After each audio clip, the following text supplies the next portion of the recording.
अल्लाह के नबी सल्लल्लाहु अलैहि वसल्लम फरमाते हैं, ए बिलाल, ऐसा कौन सा अमल करते हो, ऐसी कौन सी नेकी करते हो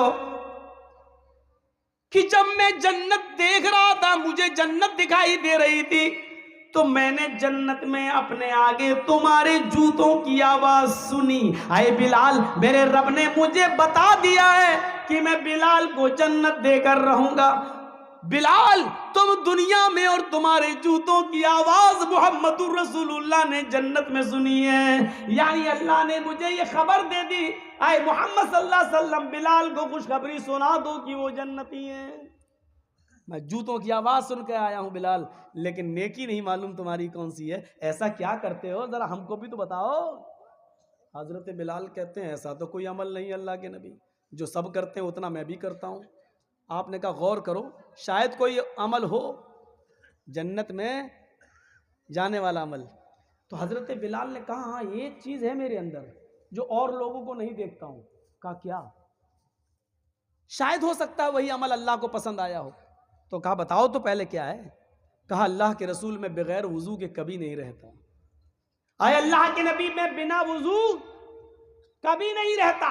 जब भी मेरा वजू टूटता है मैं फौरन वजू बना लेता हूं, और वजू बनाने के बाद मैं 2 रकात नफिल नमाज जरूर पढ़ता हूं, जिसको तहियतुल वजू कहते हैं।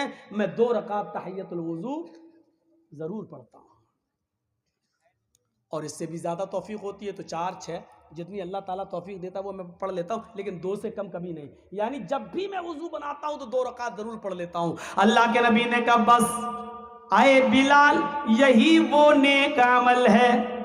आए बिलाल, यही वो नेक अमल है जिसने और तमाम सहाबा से तुम्हें आगे बढ़ा दिया है। आए बिलाल, यही वो नेक अमल है जिसने तुम्हें तमाम सहाबा से आगे कर दिया है, और अल्लाह ताला ने तुम्हें जन्नती बना दिया है। पता चला कि वुजू बनाकर 2 रकात तहियतुल वुजू पढ़ना ये जन्नत में जाने वाला रास्ता है। कितने रास्ते हैं मुझे याद नहीं, गिनती थोड़ा सा मैं पर्चा देखना पड़ेगा ताकि बहक ना जाऊं, इधर उधर ना जाऊं। इसमें कुछ लिखा है का नहीं है, ये मत समझना कि मौलाना साहब देख के, इसमें सिर्फ इस नंबर पे ये, इस नंबर पे ये, इस नंबर पे ये हिंट्स हैं बस। तो अभी तक तो मैं सही चल रहा हूं, तरतीब बदली नहीं है। तो आए बिलाल, यही वो अमल है जिसने तुम्हें आगे किया है और जन्नती बना दिया है। इतना सुनना था बिलाल की जबान से कि बड़े बड़े अमीर उस मस्जिद में बैठे थे, दौलतमंद लोग उस मस्जिद में बैठे थे। वो बिलाल जो कभी कभी भूख की वजह से सड़क पर बैठ जाया करते थे और लोगों से कोई मसला पूछते थे, हालांकि हजरत बिलाल कहते हैं वो मसला मुझे खुद मालूम होता था, वो मसला मुझे मालूम होता था, लेकिन फिर भी मैं लोगों से पूछता था। शायद मेरी जबान की लुकनत और मेरी चेहरे की कमजोरी देखकर इसको यह एहसास हो जाए कि मुझे भूख है, और वो अपने घर ले जाए और मुझे खाना खिला दे। इसलिए मैं पूछता था, लेकिन वो मसला बताकर आगे निकल जाता था। हाँ ये ऐसा नहीं, ऐसा है, ठीक, मुझे भी मालूम है यार।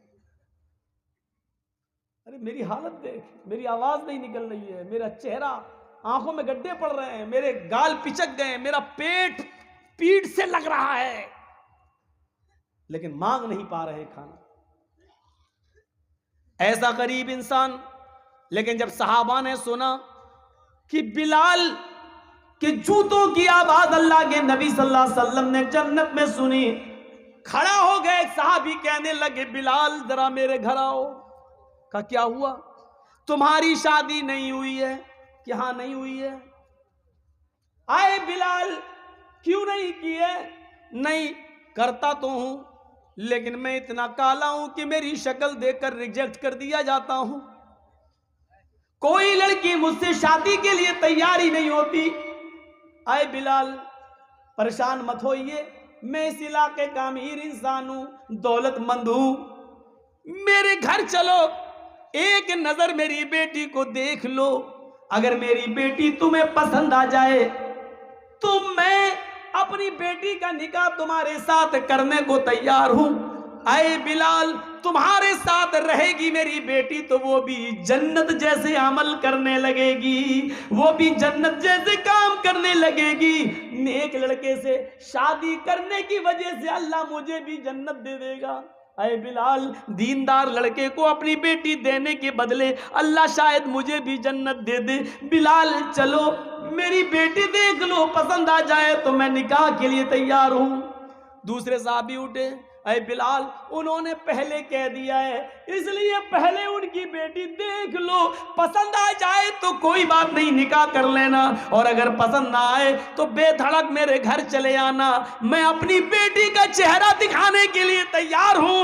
अरे बिलाल मेरे घर आकर मेरी बेटी को देख लेना, अगर पसंद आ जाए तो मैं अपनी बेटी का निकाह तुम्हारे साथ करने को तैयार हूं। क्या देखा जाता था शादी में? हम क्या देख रहे हैं? कितनी पढ़ी लिखी है, अच्छा खुद तो इंटर है, लड़की चाहिए पीएचडी वाली। निभा पाओगे फिर? लड़की कभी अपने से कम पढ़े लिखे आदमी के साथ रह पाएगी सही से?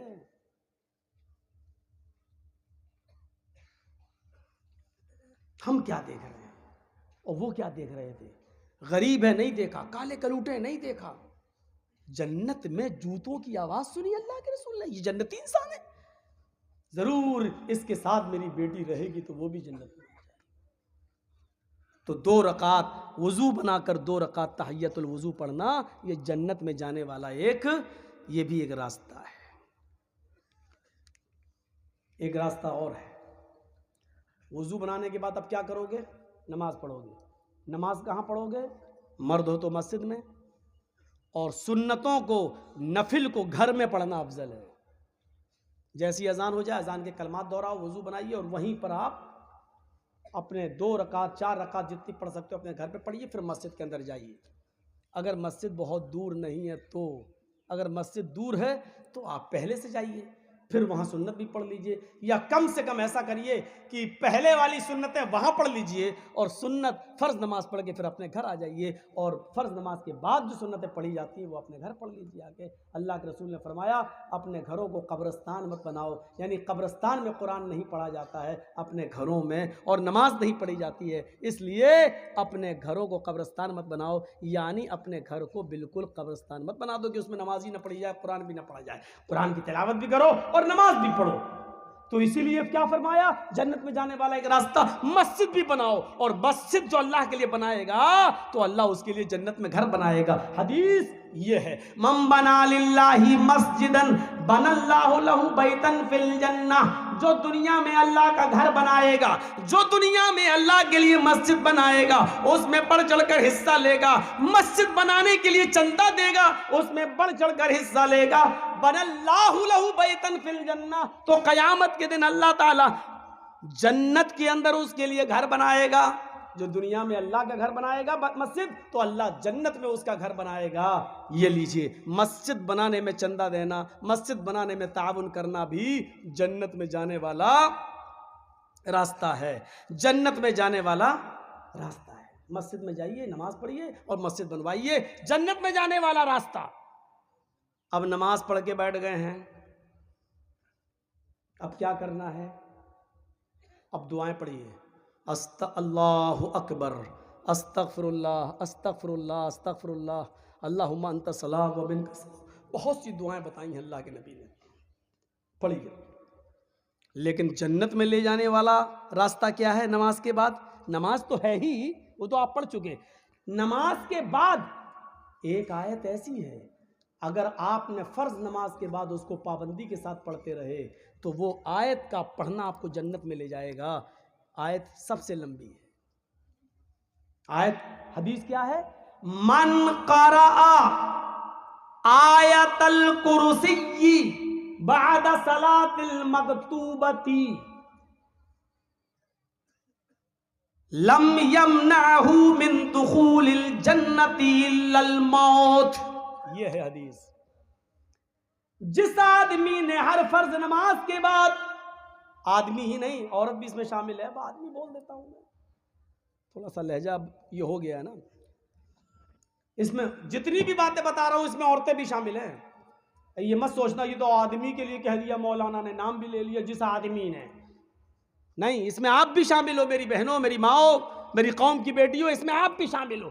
मन करा, आज इतनी हदीसें मैं पढ़ रहा हूं आपके सामने, अपनी पूरी जिंदगी में इतनी हदीसें मैंने कभी नहीं पढ़ी। सुनिए, मन करा आयतल कुर्सी बाद सलातिल मक्तूबती, जिसने हर फर्ज नमाज के बाद जिसने आयतल कुर्सी पढ़ ली और उसको अपना मामूल बना लिया, आदत बना ली, लम यमनहू मिन दुखूलिल जन्नति इल्लल मौत, उसको जन्नत में जाने से सिवाय मौत की और कोई चीज नहीं रोक रही है। उसको जन्नत में जाने से सिवाय मौत की और कोई चीज नहीं रोक सकती है। यानी याद भी जन्नती है, याद भी जन्नत में जाने से सिर्फ इसलिए रुका हुआ है क्योंकि इसको मौत नहीं आ रही है। मौत आएगी और जन्नत में चला जाएगा। इस आदमी को जन्नत में जाने से सिर्फ मौत रोक रही है, मरा और जन्नत में दाखिल। ये लीजिए कितनी बड़ी फजीलत है। लेकिन इस फजीलत को हासिल करने के लिए माफ कीजिएगा, आयतल कुर्सी आपको याद करना पड़ेगी।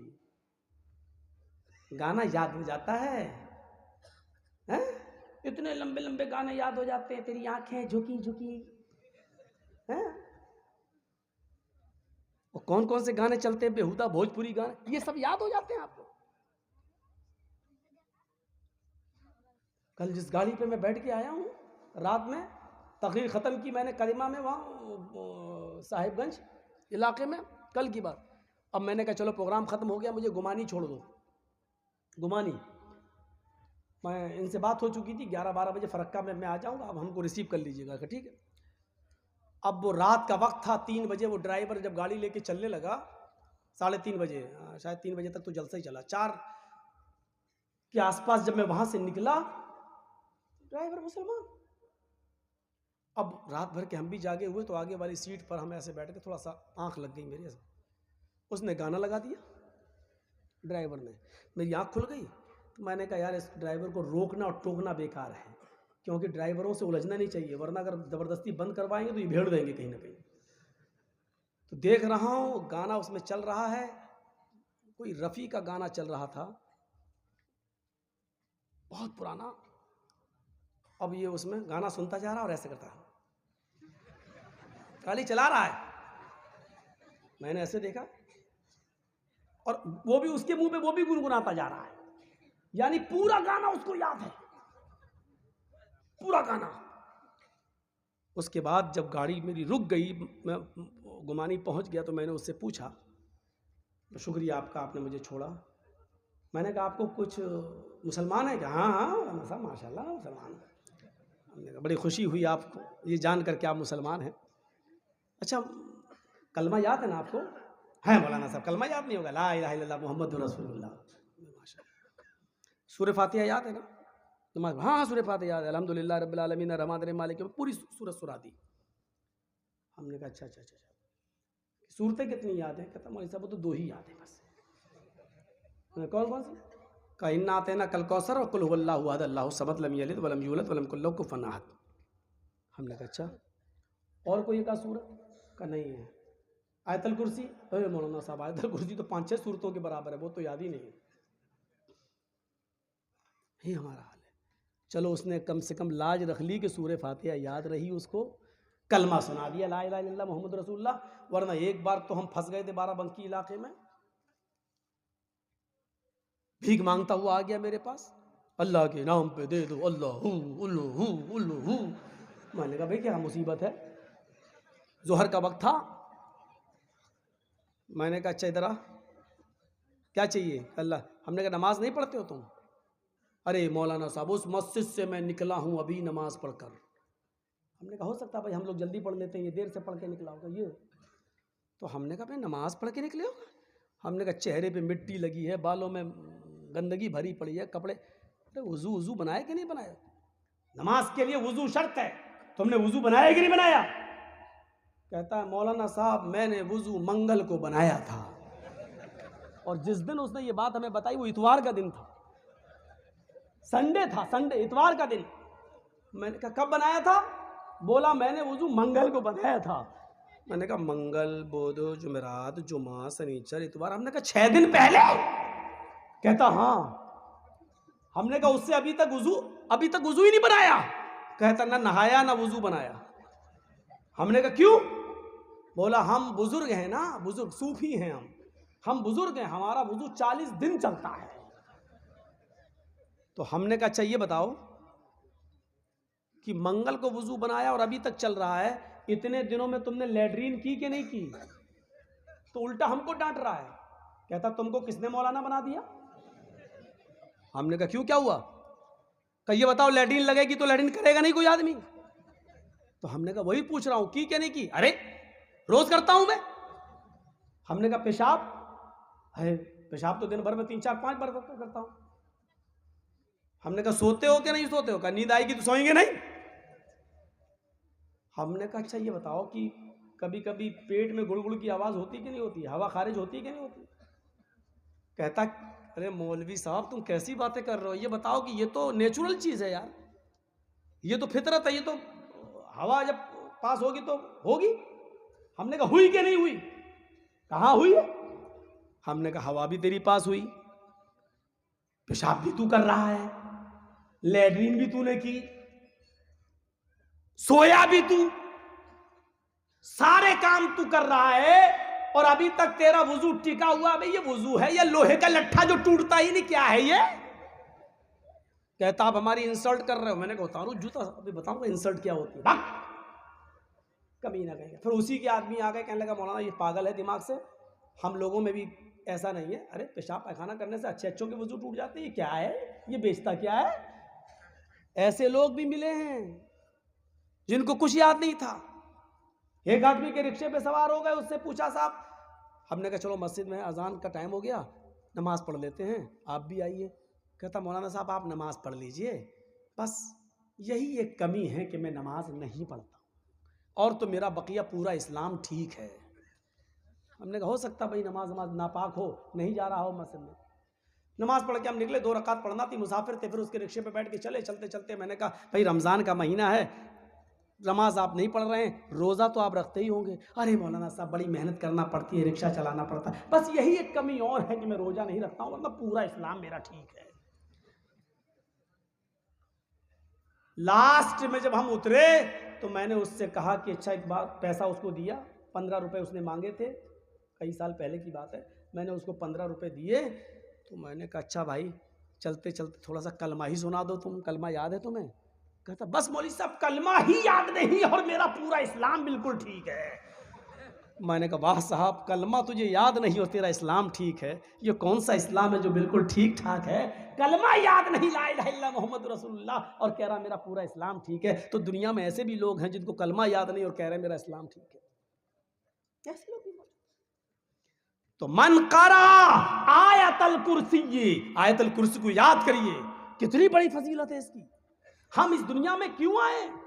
सिर्फ खाने और पीने और अपने माँ बाप की गाड़ी कमाई को ऐशो आराम में उड़ा देने के लिए, जुए और सट्टे में उड़ा देने के लिए, लॉटरी खरीदने के लिए, सूद और ब्याज में उड़ा देने के लिए, शराब पीने के लिए, गांजा और स्मैक और हीरोइन और ब्राउन शुगर इस्तेमाल करने के लिए, बस इसलिए हम इस दुनिया में पैदा हुए हैं क्या?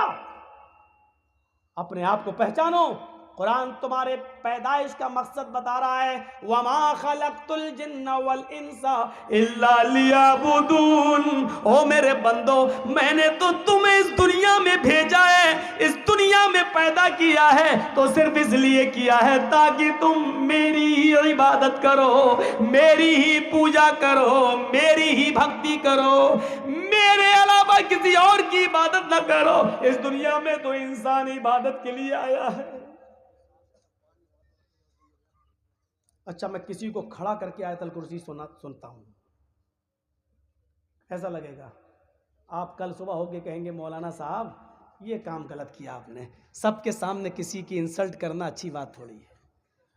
मैं इम्तहान लेना चाहता हूं कि हमारा इस्लाम कितना है, कितने लोगों को आयतल कुर्सी याद है?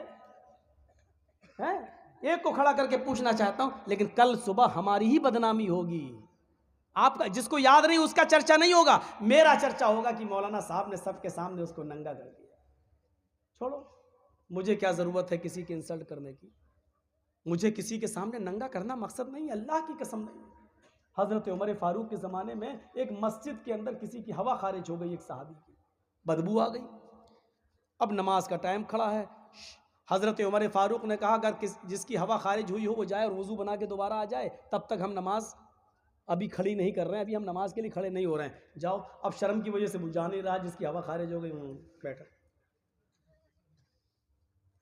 हजरत उमर ने 3 बार कहा जाओ ना, ये तो तय है कि हवा किसी की खारिज हुई है, लेकिन अब कोई न तो बता रहा है और न जा रहा है उठ के। तो एक सहाबी ने कितना अच्छा मशवरा दिया, कहा अमीरुल मोमिनीन एक काम कीजिए ना, हम सब लोग वुजू बना लेते हैं दोबारा, हम सब लोग दोबारा वुजू बना लेते हैं, उसमें वो आदमी भी शामिल हो जाएगा जिसका वुजू टूट गया है, और उस आदमी की इंसल्ट भी नहीं होगी, और हम लोग दोबारा वुजू बना लेंगे तो एक सवाब भी मिल जाएगा, और उस आदमी की हम इज्जत बचा भी लेंगे। हज़रत उमर ने कहा मैं खुश हुआ तुम्हारे इस मशवरे से, चलो हम सब वुजू बना लेते हैं दोबारा वुजू। मेरा मकसद ही नहीं है किसी को जलील करने का, हम खड़ा करके क्यों आपसे पूछेंगे आयतल कुर्सी, लेकिन एक मैसेज देना चाहता हूँ। मैंने ये देखा कि जब मैंने कहा अच्छा मैं किसी को खड़ा करता हूँ, तो मैंने चेहरे देखे आपके, फर्राटे लेने बहुत सौ के सर नीचे हो गए, कहीं हमको खड़ा ना कर दे, और ये मालूम नहीं जिसका सर नीचे होता मैं उसी को खड़ा करता हूँ। हमने भी तो 20 सालों से तकरीरें की हैं, हम भी तो समझ गए हैं कि जैसे टीटी चेहरा देख के पहचान लेता है कि कौन टिकट वाला है कौन बिगड़ टिकट, हम भी इतना तो समझ ही गए कि किसको याद होगी और किसको नहीं याद होगी। लेकिन इंसल्ट करना मेरा मकसद नहीं है, सिर्फ इतना कहूँगा जिनको याद नहीं है वो याद करें, इतनी बड़ी फजीलत है। मन कारा आयतल कुर्सी बाद सलातिल मकतूबा, जिसने हर फर्ज नमाज के बाद आयतल कुर्सी पढ़ना अपना मामूल बना लिया, लम यमनअहु मिन दुखूलिल जन्नति इल्लल मौत, उसको सिवाय मौत के जन्नत में जाने से कोई चीज नहीं रोक रही है। एक और दुआ सिखला रहा हूं आपको, बहुत छोटी सी दुआ, और जन्नत का खजाना, हाय हाय हाय, जन्नत का खजाना, आपको जन्नत का खजाना मिल गया। मेरी बहनों सुनो, छोटी सी दुआ है, छोटी सी, और याद भी होगी, लेकिन हम पढ़ नहीं रहे बस।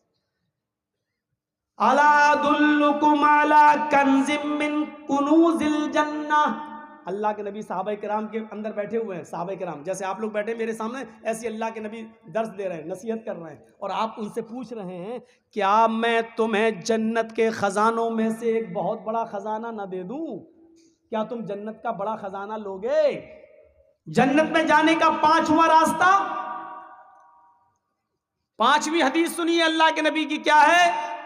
मन काना आखिरु कलामी ही ला इलाहा इल्लल्लाहु दखलल जन्नह, मरते वक्त जिसकी जबान से आखिरी कलमा, आखिरी जुमला, आखिरी वर्ड जिस मरने वाले की जबान से ये निकला ला इलाहा इल्लल्लाह, और ला इलाहा इल्लल्लाह निकलते ही वो मर गया, ला इलाहा इल्लल्लाह कहते ही उसका इंतकाल हो गया, जिसकी जबान से आखिरी जुमला निकला ला इलाहा इल्लल्लाह, फिर उसकी डेथ हो गई, एक्सपायर हो गया, चला गया, मर गया, ऐसा आदमी जिसका इंतकाल ला इलाहा इल्लल्लाह कहने के बाद हुआ, ये जन्नत के अंदर जाएगा, क्योंकि ये अल्लाह की तौहीद का कायल था, अल्लाह की वहदानियत का कायल था, एक अल्लाह की इबादत का कायल था, और कोई बातें नहीं किया उसने, बस ला इलाहा कहते हैं, ला इलाहा इल्लल्लाह, चला गया, जिसकी ज़बान से ला। इसीलिए दुआ की जाती है तकरीर के बाद, अल्लाह जब तक हमें ज़िंदा रख, इस्लाम पे ज़िंदा रखना,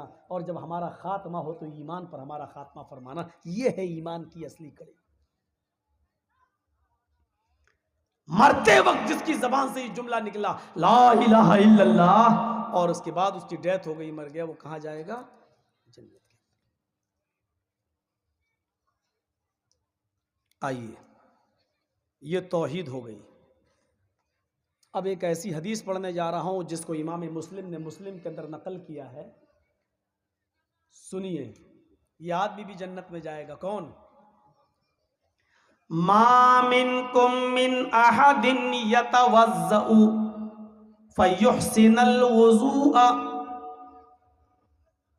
सुम्मा क़ाला अशहदु अल्ला इलाहा इल्लल्लाह व अन्ना मुहम्मदन अब्दुहु व रसूलुहु इल्ला फुतिहत लहू अबवाबुल जन्नति तमानिया। मुस्लिम शरीफ किताबुस सलात चैप्टर मैंने आपके सामने पढ़ के बता दिया है।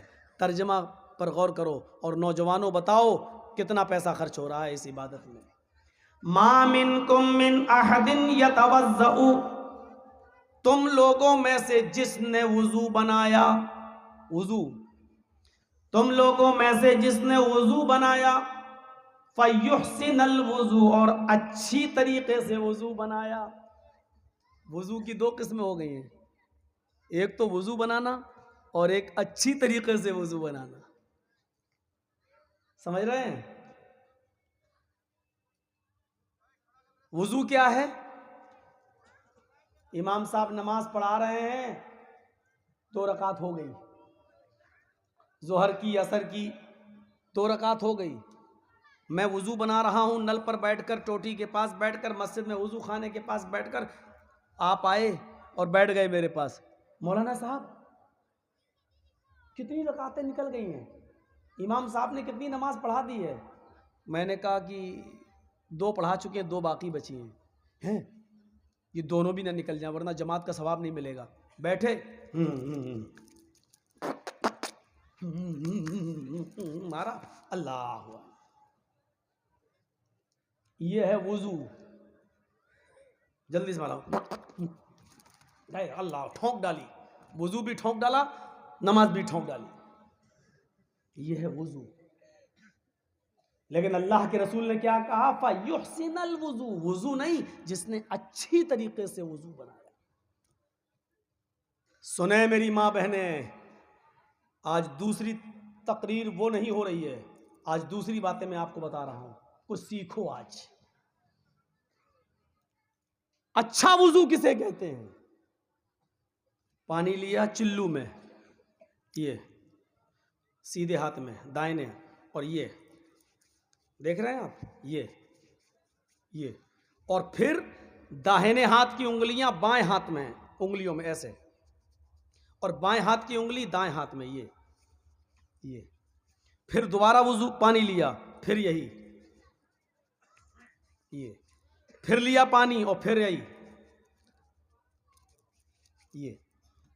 ये 3 बार आपने हाथ धुला। अब पानी लिया, चिल्लू में पानी है, आधा पानी मुंह में और बचा हुआ आधा पानी नाक में तेजी के साथ, लेकिन रोजे की हालत में नहीं। जब रमजान का महीना ना हो या आप रोजे से ना हो तब खींचिए, और रोजे से हो तो हल्का सा, बस इतना नहीं कि हलक में चला जाए। आधा पानी, ये मौलाना साहब ये क्या बता रहे हैं? मैंने पहले का सीखो, आधा पानी मुंह में और आधा पानी नाक में।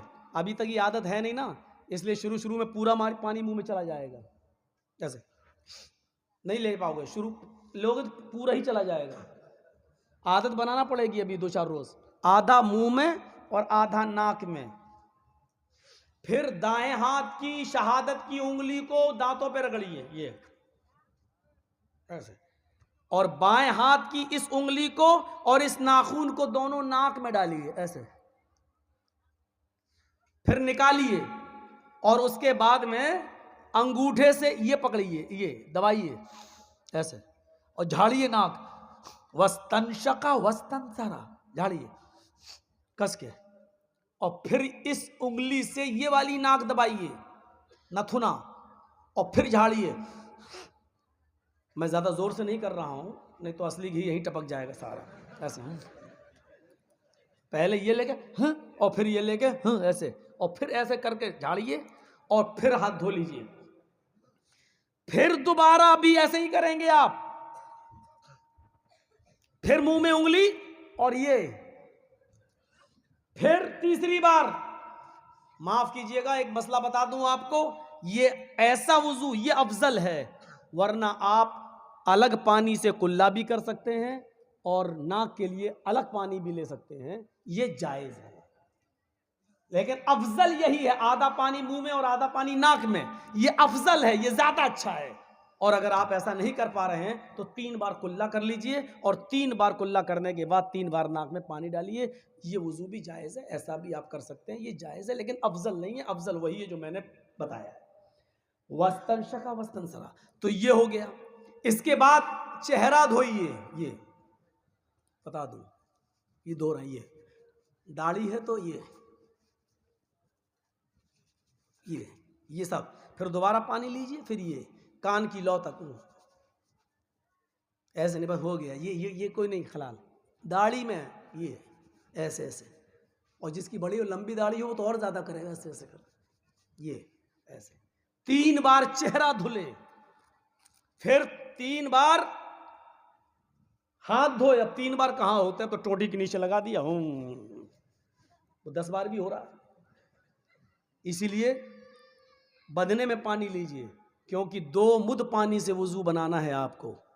कितने पानी से? 2 मुद। इससे ज़्यादा पानी खर्च हो रहा है तो पानी की फजूल खर्ची मानी जाएगी। और 2 मुद कितना होता है मालूम है आपको? 4 मुद का 1 सा, 4 मुद का 1 सा। 1 सा होता है 2.5 किलो का, 2.5 किलो होता है 4 मुद का, तो 2.5 किलो का आधा कर दो, कितना हुआ? 125, 1.25 किलो, 1.25 किलो। 2.5 किलो का आधा कितना हुआ? 1.25 किलो। ये 2 मुद हुआ। 1.25 किलो पानी से 1 लीटर से कुछ ज्यादा, 1.25 लीटर से आपको वुजू बनाना है। नल की टोटी खोल देने के बाद जो पानी खर्च होता है, माफ कीजिएगा, वो 1.25 लीटर से कहीं ज्यादा होता है। 5, 6, 10 लीटर तक पानी बह जाता है। ये पानी की फजूल खर्ची है। इस्लाम ने हर चीज़ की फजूल खर्ची को नाजायज़ बताया है। एक माइक से काम चल रहा है, 2 माइक लगा के अगर आप जलसा करा रहे हैं तो ये भी फजूल खर्ची में शामिल है। स्टेज 2 मौलवियों को बुलाया है तो एक तख्त बिछा के काम चल सकता है। 15-20 मीटर का स्टेज बनाना फजूल खर्ची में शामिल है। 4 ट्यूबलाइट से काम चल सकता है, 50 ट्यूबलाइट लगा रहे हैं, ये फजूल खर्ची में शामिल है। और ये सब जो बैलून एलून जो आप लगाए हैं, ये जो डिज़ाइन है, माफ़ कीजिएगा, बहुत तकलीफ के साथ कह रहा हूँ, ये सारी चीज़ें फजूल खर्ची में शामिल हैं। आप जिसको सवाब समझ रहे हैं, रब्बे काबा की कसम ये सवाब नहीं है, अल्लाह की कसम ये सवाब नहीं है। मौज़्ज़मपुर के अंदर, शायद नारायणपुर में कभी मेरी तकरीर हुई थी ना, वहाँ मैंने बताया था फजूल खर्ची क्या है। फजूल खर्ची मैंने बताई थी। दीनी काम में भी फजूल खर्ची जायज़ नहीं है। दीनी काम में आपके घर 2 मेहमान आ गए और आपके बीवी बच्चों को मिलाकर 1 किलो गोश्त में सबका खाना पेट भर सकता है, लेकिन आप 2.5-3 किलो ला रहे हैं तो ये भी फजूल खर्ची में शामिल है। आज हमारा मौजू फजूल खर्ची नहीं है। नारायणपुर वाली तकरीर उठा के सुन लीजिएगा।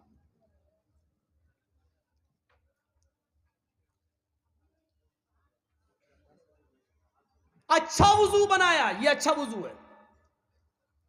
3 बार हाथ धो लो और फिर सर का मसा, दोनों हाथ में पानी से तर कीजिए और ये जहां आप तकिया लगाते हैं यहां तक लाइए, फिर इसको वापस करिए।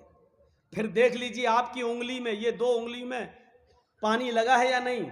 अगर लगा है तो इन्हीं दोनों उंगलियों को कान में ले जाइए, और अगर पानी नहीं है तो पानी दोबारा ले लीजिए ऐसे हाथ में। फिर इन दोनों उंगलियों को आप कान में ले जाइए, कान के सुराख में ये, और यही घुमाते रहिए जहां जहां घूम रहा है ये गड्ढा, अपने आप आपको मिलता जाएगा। कान का रास्ता अपने आप आपको मिलता रहेगा। ये देखिए, ये ऐसे लाइए यहां तक, और ये दोनों अंगूठे जो हैं इसको ऐसे कर लीजिए। ये है मसा, सर का मसा और कान का मसा, ये है। इस तरह वुजू बनाओगे तो वो दोनों रकात भी छूट जाएंगी जो बाकी हैं।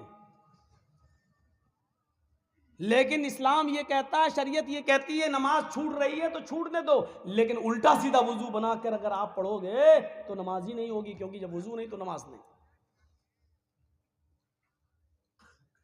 तो जिसने वुजू बनाया, फयुहसिनल वुजू, और अच्छा वुजू बनाया, जैसा बताया गया वैसा वुजू बनाया, और वुजू बनाने के बाद जिसने ये दुआ पढ़ी, सुम्मा क़ाल अशहदु अल्ला इलाहा इल्लल्लाह व अशहदु अन्ना मुहम्मदन अब्दुहु व रसूलुहु। मुस्लिम शरीफ की हदीस के अल्फाज पर गौर करो। अल्लाह के नबी फरमाते हैं कि जिसने वुजू बनाया और अच्छी तरीके से वुजू बनाया, और वुजू बनाने के बाद जिसने ये दुआ पढ़ ली, अशहदु अल्ला इलाहा इल्लल्लाह व अशहदु अन्ना मुहम्मदन अब्दुहु व रसूलुहु, इल्ला फुतिहत लहु अब्वाबुल जन्नतिस समानिया, ऐसे आदमी के लिए जन्नत के 8 दरवाजे खोल दिए जाएंगे। आए अच्छी तरीके से वुजू बनाने वाले और वुजू के बाद दुआ पढ़ने वाले, तू जन्नत के जिस दरवाजे से जन्नत में जाना चाहे चला जा, तू जन्नत के जिस दरवाजे से दाखिल होना चाहे हो जा, तेरे लिए जन्नत के सारे दरवाजे खोल दिए गए हैं। तू जन्नत के जिस दरवाजे से जाना चाहे चला जा, तेरे लिए कोई रोक टोक नहीं है। मेरे नौजवानों, इंसाफ के साथ, ईमानदारी के साथ बताना, वुजू बनाने में कितना पैसा खर्च हो रहा है, ईमानदारी के साथ बताना आपका कितना रुपया खर्च हो रहा है, और इतनी सी दुआ पढ़ने में आपका कितना पैसा जा रहा है, कितना टाइम जा रहा है। जन्नत के 8 दरवाजे तुम्हारे लिए खोले जा रहे हैं। इतनी सी दुआ, कोई जरूरी नहीं है वो आप इतनी लंबी चौड़ी दुआ पढ़ें, अशहदु अल्ला इलाहा इल्लल्लाह व अशहदु अन्ना मुहम्मदन अब्दुहु व रसूलुहु, अल्लाहुम्मा जअलनी मिनत तव्वाबीन व जअलनी मिनल मुततहिरीन। ये दुआ तो तिर्मिज़ी के अंदर आई है। ये अल्फाज जो आए हैं, अल्लाहुम्मा जअलनी मिनत तव्वाबीन व जअलनी मिनल मुततहिरीन, ये तिर्मिज़ी के अंदर आए हैं, जो हसन है। पढ़ना चाहो पढ़ सकते हो, कोई रुकावट नहीं है, आप जायज़ है पढ़ सकते हैं। लेकिन अगर ये आगे वाले जुमले नहीं भी पढ़ें, सिर्फ इतना ही याद कर लीजिए, अशहदु अल्ला इलाहा इल्लल्लाह व अशहदु अन्ना मुहम्मदन अब्दुहु व रसूलुहु, तो काफ़ी है। और इतनी सी दुआ पढ़ने पर जन्नत के 8 दरवाजे खोले जा रहे हैं। फमन ज़ुहज़िया अनिन नार व उदखिलल जन्नत फ़क़द फ़ाज़, जो जहन्नम से बचा लिया गया और जन्नत के अंदर दाखिल कर दिया गया, वो कामयाब है। वुजू बनाने वाला और वुजू के बाद ये दुआ पढ़ने वाला भी जन्नत।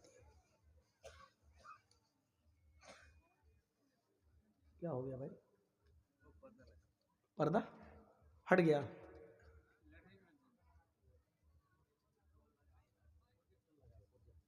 अच्छा अच्छा, मतलब अभी तक सो रहे थे क्या? अच्छा, आदमी ज्यादा हो गया है, लोग सो रहे थे अब आए।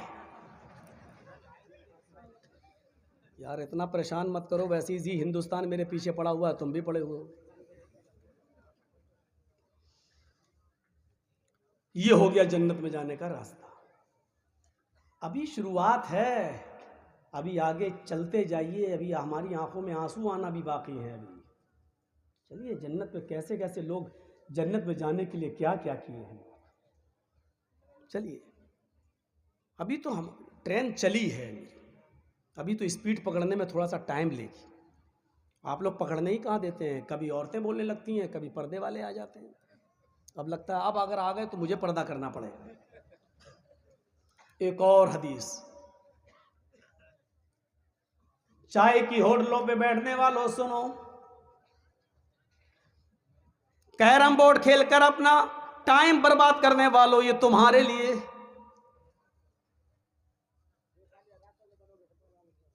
बचा हुआ टाइम फेसबुक और मैसेंजर और व्हाट्सएप चलाने वालों सुनो, अल्लाह के नबी सल्लल्लाहु अलैहि वसल्लम जन्नत का एक रास्ता बता रहे हैं, जो आज हमारी नौजवान नस्ल इतना सा टाइम नहीं निकाल पा रही है। इज़ा क़ालल मुअज़्ज़िनु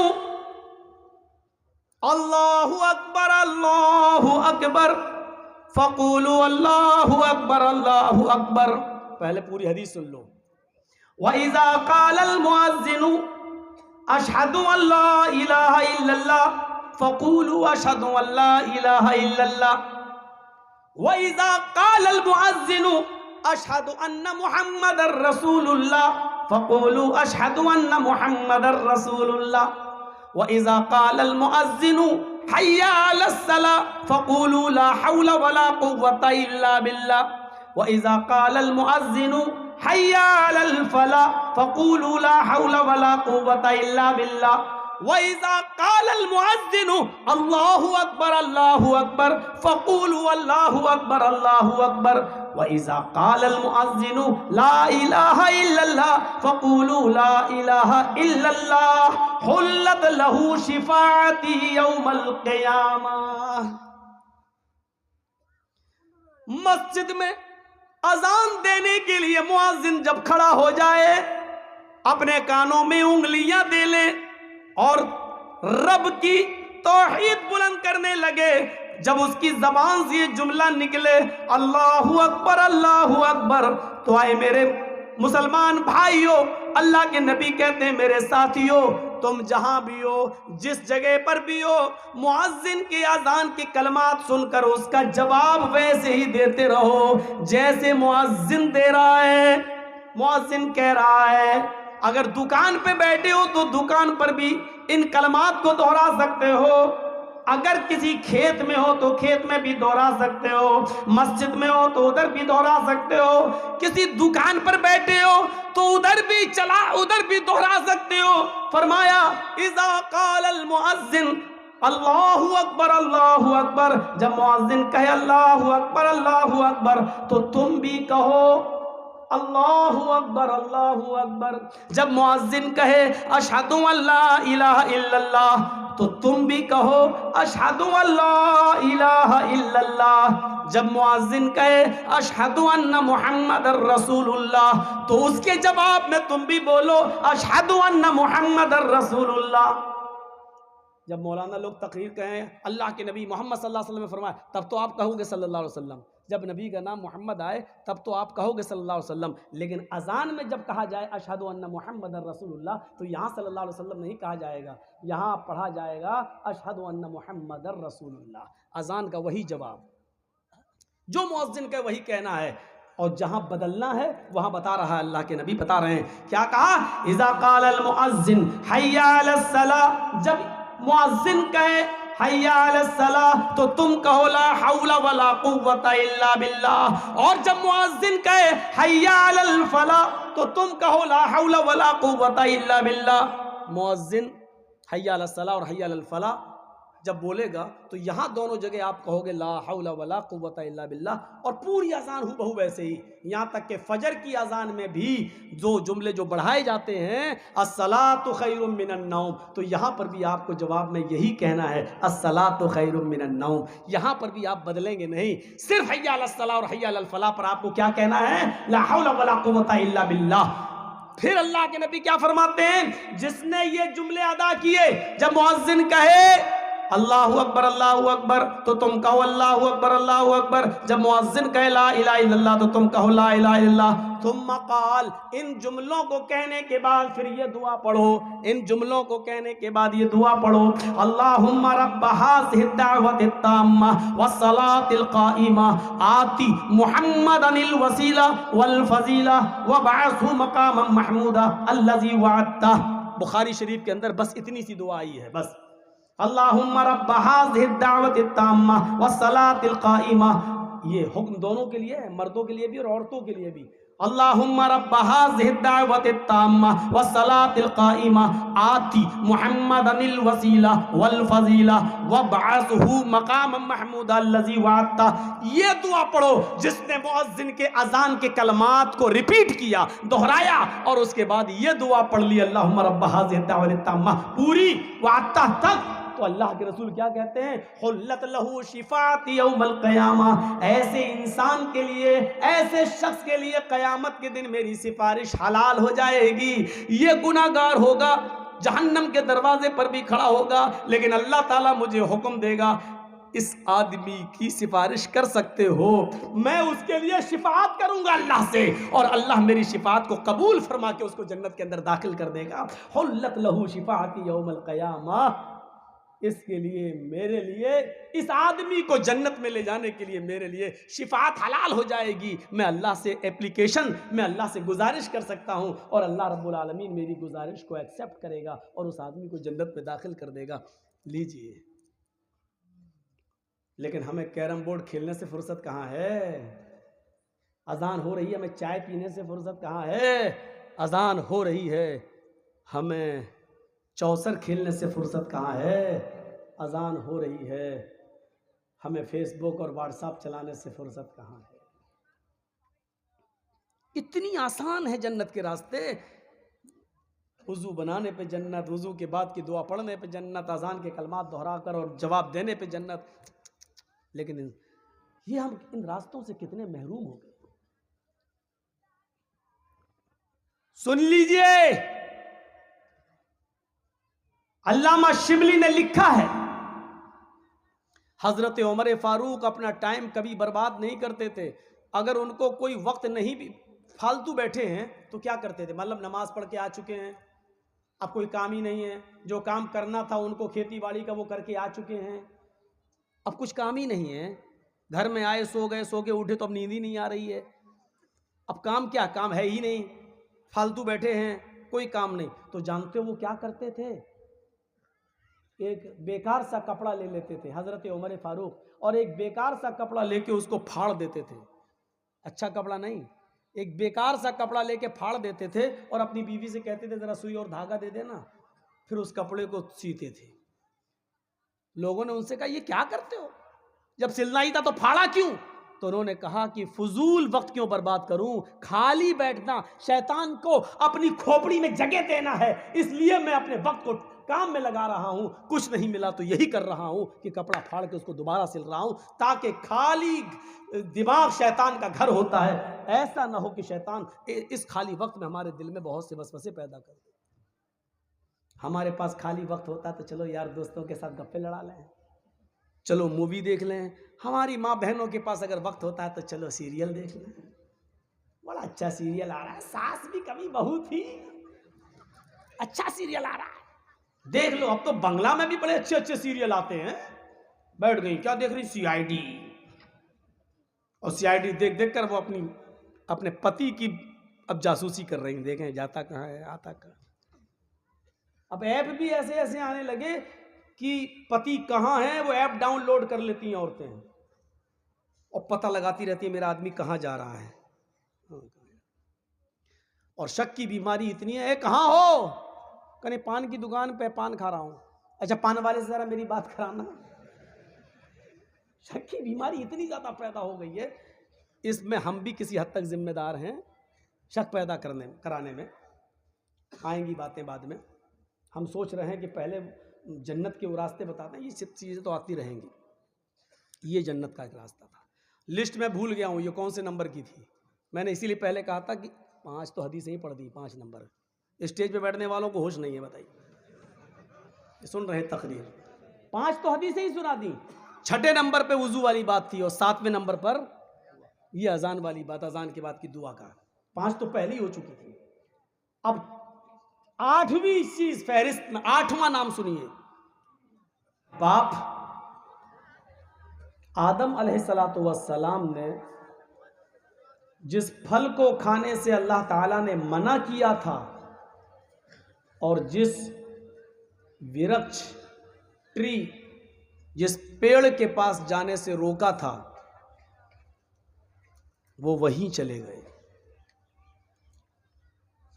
फला तक़रब हाज़िहि शजरा, आय आदम व हव्वा, इस दरख्त के पास मत जाना।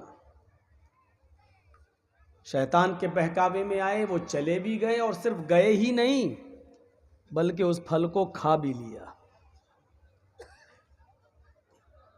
जन्नती लिबास उतर गया और वो आदम व हव्वा दोनों जन्नत से निकाल दिए गए। नाफरमानी करने के जुर्म में अल्लाह चाहता तो जहन्नम में भी डाल सकता था, लेकिन नहीं, ये पहली खता थी, इसलिए प्रायश्चित करने का, कफारा अदा करने का एक चांस मिलना चाहिए। अल्लाह ताला ने उस खता के प्रायश्चित के लिए दुनिया में भेज दिया और दुनिया में नबियों का सिलसिला भी शुरू चला कर दिया। और ताज्जुब यह है कि शैतान को भी फिर दुनिया में भेज दिया। जिस तरह इसने जन्नत में बहकाया, ये दुनिया में भी बहकाएगा, लेकिन एक बार तो तुम इसकी बात में आ गए, यहां तुम्हें विरोध करने के लिए फिर भेज रहा हूं मैं। अगर दुनिया में तुमने उसका विरोध कर लिया और मेरी बातों पर अमल कर लिया, तो हम तुम्हें फिर वही जगह दे देंगे जिस जगह से हम तुम्हें निकाल रहे हैं। आए आदम और हव्वा और आए उनकी औलाद, हम तुम्हें फिर वो मकाम दे देंगे जन्नत जिस मकाम से हम तुम्हें निकाल रहे हैं। लेकिन अगर तुमने यहाँ शैतान का विरोध नहीं किया, यहाँ उसकी बात मानते रहे और फिर उसके बहकावे में आ गए, तो तुम्हें दुनिया में भी नहीं रहना है और जन्नत भी नहीं मिलेगी, बल्कि एक और ठिकाना है जिसको हम जहन्नम कहते हैं, उसमें डाल दिया जाए। तो पता चला कि हम यहाँ किस लिए आए? शैतान का विरोध करने के लिए। और किस लिए आए? अपना खोया हुआ घर दोबारा वापस पाने के लिए। हमारा खोया हुआ घर कौन सा है? जन्नत। घर वापसी बहुत सुना होगा आपने ना, असल घर वापसी वही है। हमारा जो असल खोया हुआ घर है वो है जन्नत, बस वही हमें मिल जाए, इसलिए हम इस दुनिया में आए। फमन ज़ुहज़िहा अनिन नार व उदखिलल जन्नह। असल में यह आयत थोड़ी सी लंबी है। कुल्लु नफ्सिन ज़ाइक़तुल मौत व इन्नमा तुवफ़्फ़ौना उजूरकुम यौमल क़ियामह फमन ज़ुहज़िहा अनिन नारि व उदखिलल जन्नत फ़क़द फ़ाज़ वमल हयातुद दुनिया इल्ला मताउल गुरूर। ये है पूरी आयत। लेकिन चूंकि हमें आगे और पीछे इन दो चीज़ों से मतलब नहीं था, इस टुकड़े से मतलब था, इसलिए मैंने वही आयत का टुकड़ा पढ़ा है और उसी पर बोलूँगा। कुल्लु नफ्सिन ज़ाइक़तुल मौत, हर इंसान को, दुनिया में जितने भी जानदार हैं, हर नफ्स को मौत का मज़ा चखना है, सबको मौत आनी है। वइन्नमा तुवफ़्फ़ौना उजूरकुम यौमल क़ियामह, और अल्लाह ताला क़यामत के दिन दुनिया में तुमने जो कुछ भी किया उसका पूरा पूरा बदला तुम्हें और हमें सबको देगा। दुनिया में जो कुछ भी किया उसका पूरा पूरा अजर हमें मिलेगा, चाहे अच्छा किया हो या बुरा।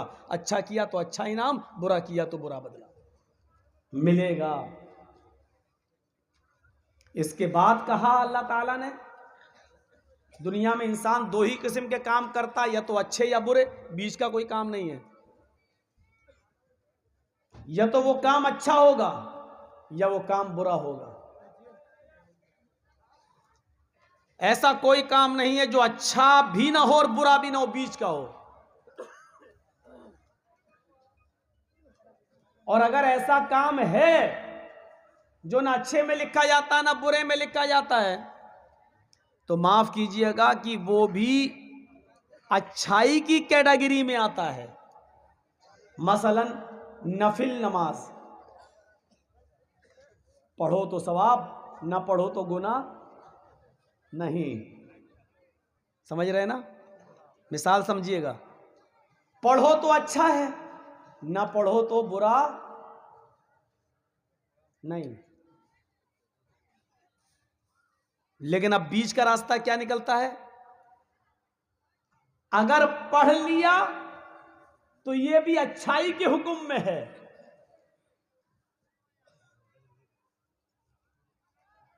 तो दो ही चीजें हैं, या तो अच्छी या बुरी।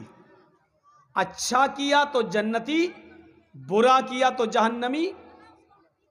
इसलिए अल्लाह ताला क्या कह रहा है? फमन ज़ुहज़िहा अनिन नार, जो अच्छे अमल करके जहन्नम से बच गया और बचा लिया गया, और नेक अमल करके जन्नत के अंदर दाखिल कर दिया गया, फ़क़द फ़ाज़, वो कामयाब हो गया। ये है असल कामयाबी। भैया अब बीच में उठा बैठ मत करो यार, अब गलत कर रहे हैं, इतनी देर हो गया, बस अब काफी है। तो जन्नत में जो दाखिला हो गया जिसका, वो कामयाब है। तो जन्नत में कामयाब होंगे कैसे? जन्नत में हम जाएंगे कैसे? आइए, आज दिल चाहता है मैं आपको वही आमाल बताऊं जो अमल हमें जन्नत में ले जाते हैं। लिस्ट तैयार कीजिएगा आप। नंबर 1, पहला शख्स कौन है जो जन्नत में जाएगा, नोट कीजिएगा।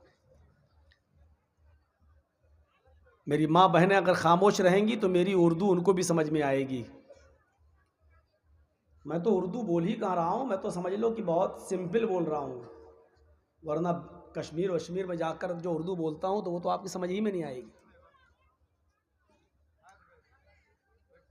और इसीलिए आप लोग हमें बार बार बुलाते हैं कि मौलाना साहब की उर्दू भी ऐसी होती है जो हम लोग समझ लेते हैं, और हम कोशिश करते हैं कि आपको घोल के पिला दूं।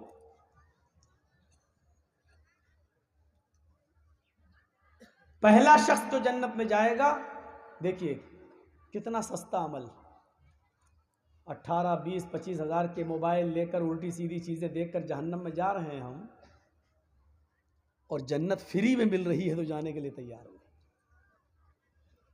पहली चीज, मन क़ाल ला इलाहा इल्लल्लाहु दखलल जन्नह,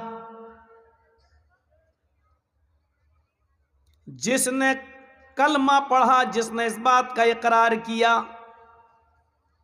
ला इलाहा इल्लल्लाह, अल्लाह के अलावा कोई माबूद नहीं, अल्लाह के अलावा कोई पूजा योग्य नहीं, अल्लाह के अलावा हमारा कोई माबूद नहीं, कोई ऐसा नहीं कि जिसको सजदा कर सकें, जिससे मदद मांग सकें, अल्लाह ही हमारा माबूद है। जिसने ये कहा ला इलाहा इल्लल्लाह, दखलल जन्नह, वो जन्नत के अंदर दाखिल होगा। कितना रुपया खर्च हो रहा है ला इलाहा इल्लल्लाह कहने में? ला इलाहा इल्लल्लाह। क्या सिर्फ ला इलाहा इल्लल्लाह कह देने से जन्नत मिल जाएगी? अगर इतना कह देने से जन्नत मिल गई होती तो महात्मा गांधी भी जन्नती हो जाएगा, डॉक्टर अंबेडकर भी पढ़ते थे, और आज भी बहुत से अपने आप को सेकुलर कहने वाले नेता लोग आपके स्टेज पर आएंगे और हिंदू हैं तो टोपी लगा लेंगे, और मुसलमान हैं तो मंदिर में जाते हुए टीका लगा लेगा। बहुत से हिंदू नेता आपके रोजा इफ्तार में भी आ जाएंगे, क्योंकि उनको वोट लेना है।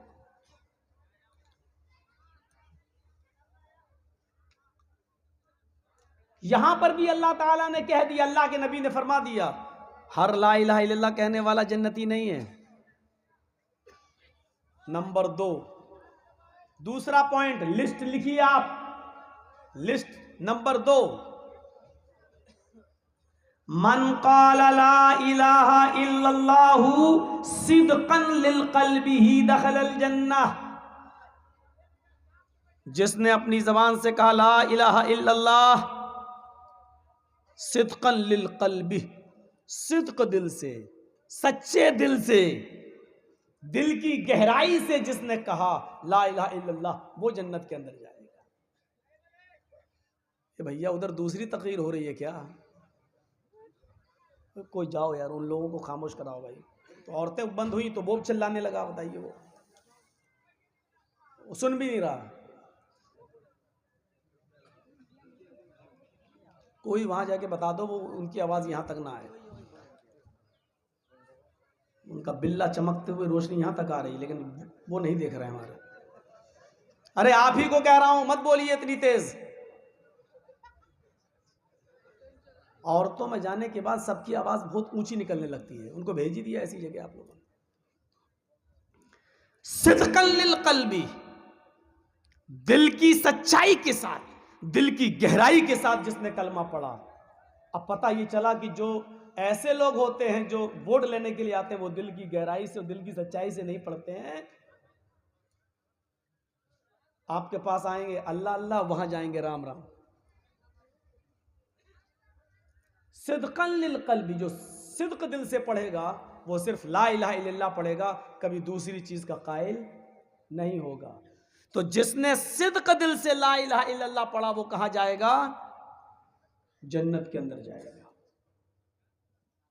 2 चीजें हो गई। तीसरी चीज, मन क़ाला ला इलाहा इल्लल्लाहु मिफ्ताहुल जन्नह, अल्लाह के नबी फरमाते हैं ला इलाहा इल्लल्लाह जन्नत की चाबी है, जन्नत की है, जन्नत की कुंजी। सहाबा ने कहा अल्लाह के रसूल ला इलाहा इल्लल्लाह जन्नत की चाबी है, कहाँ? तब तो बड़े फायदे में हैं हम लोग।